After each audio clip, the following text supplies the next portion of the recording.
So, it's the 23rd of March 2022. CS2 has just been released and it is complete madness. Anomaly is begging to be let in, people who ditch the game are given VIP access, and on the Steam market, the prices are going absolutely nuts. The CS2 release would start one of the craziest speculative bubbles the game has ever seen, and so far, it doesn't really seem to have popped either. And I want to have a look at some of the skins that have risen the most dramatically.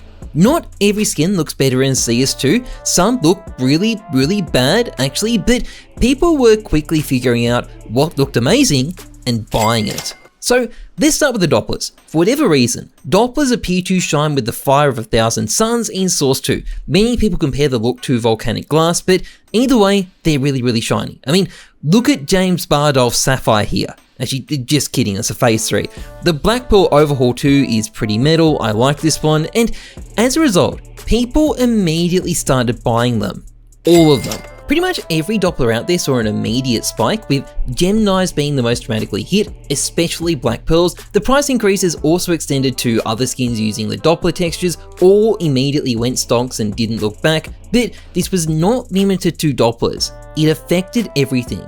Now, because I can't really cover the entire market in a single video, I will focus on a few key things. A lot of people were very impressed with the holo effects in Source 2, so naturally, they started hoarding those as well. This included Stockholm holos, which seem to have had a particularly good time, but interestingly, also the RMR holos, which appear to have been kind of buffed. And as a result, many RMR collectors are now no longer actually making a loss. It only took 2 years. And on top of that, players quickly noticed that Valve had changed some of the skins. The Sun in Leo, for example, now had a sexy coloured scope, leading to immediate madness on the market. And meanwhile, the Acid Fade not only got its own green scope, but also a massive buff to its coloration. And although this skin isn't as expensive as the Sun in Leo, there were very similar effects on its price. Obviously, this is only a small sample of what's going on, but you get the picture. The whole thing caused a massive market hype.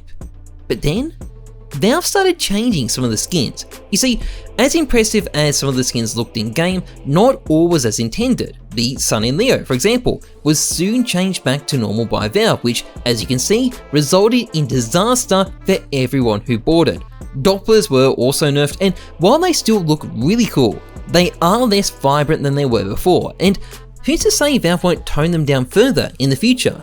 This hasn't affected prices yet, they're still holding up, which is pretty cool, but obviously, if you own these, and by the way I do, this is a bit of a cause for concern.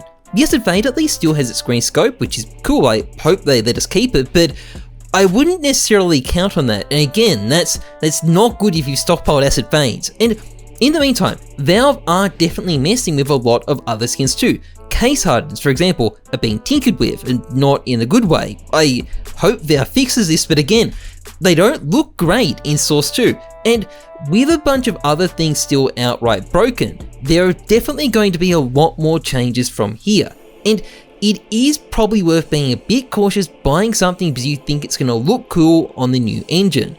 It might now, but there's no guarantee it will in the future, so if you are making purchasing decisions, keep this in mind because there is a bit of risk involved. Anyway, that's pretty much it for this video. Thanks for watching, see ya.